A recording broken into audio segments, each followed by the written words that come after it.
اسے کسی بھی شیڈ کی لپسٹک پسند تھی اور مجھے صرف لائنر۔ وہ چائے اور پراٹھے کا شوقین تھا، میں فرینچ ٹوسٹ پہ مرنے والی تھی۔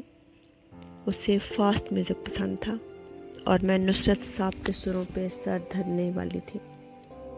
وہ کیپٹن جیک سپیرو کا فین تھا اور میں نے یہ نام پہلی بار شاید اسی سے سن رکھا تھا۔ جانے کون تھا وہ؟ خیر، اسے گھنٹوں بولنا پسند تھا اور مجھے فقط اس سے سننا۔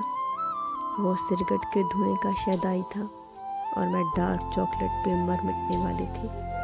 اسے چوڑیوں سے بھری کلائیاں اور گالوں کو چھوتی بالیاں بھاتی تھیں اور میں سونے کان لیے بائیں ہاتھ پہ ریسٹ واچ باندھے۔ اسے ہتھیلیوں پہ حنائی رنگ پسند تھا اور میں مہندی کے اترتے رنگوں سے کوفت زدہ تھی۔ وہ جون کی ویشنو کا ساتھی تھا اور میں امرتا کی نظموں میں جیتی تھی۔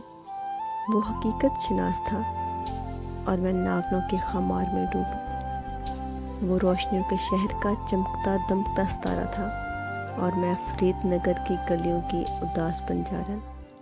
وہ ڈوبتے سورج کو سمندر کنارے الوداع کہنے کا عادی تھا اور میں گز بھر کے ٹیرس کے ایک کونے میں کھڑے پورے چاند کی دیوانی۔ وہ برف زدہ پہاڑوں کا باسی تھا اور میں دھوپ کنارے بیٹھی پاگل لڑکی۔ اسے رنگوں سے انسیت تھی اور مجھے فقط سیاہ رنگ بھاتا تھا۔ وہ قمیض کی آستین چڑھائے رکھتا تھا اور میں لمبے دوپٹوں میں خود کو الجھائے رکھتی تھی۔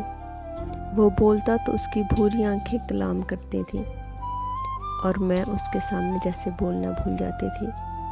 وہ دنیا کے سامنے سر اٹھا کر جینے کا عادی تھا اور مجھے اس کے سامنے سر جھکائے رکھنا اچھا لگتا تھا۔ نہ میں نے اس سے بدلنا چاہا نہ اس نے مجھے۔ ایک عرصہ ہوا دونوں کو رشتے سے الگ بڑھے، مگر کل ایک دوست آئی تھی ملنے۔ مجھے ناشتے میں چائے اور پراٹھا کھاتے دیکھ کر خوب ہنسی تھی۔ کمرے میں چلتے فاسٹ میوزک پہ وہ یکدم چونکی تھی۔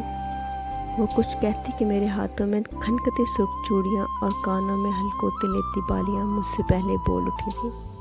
وہ سامنے کرسی پر ادھ کھلی پڑی جون کی کتاب، لیکن جیسے اس کے سارے سوالوں کے جواب دیتی تھی، مگر پھر ڈریسنگ پہ پڑی پنک لپسٹک اور مسکارے کو ہاتھ میں لیے وہ مجھے بتا رہی تھی اس کے بھی سگریٹ کو ہاتھ لگائے کئی دنوں سے خاموش ہے، کہ وہ اب کافی شانت سا رہنے لگا ہے۔ ہاں، لیکن دائیں ہاتھ میں ریسٹ واچ پہننا وہ آج بھی نہیں بھولا۔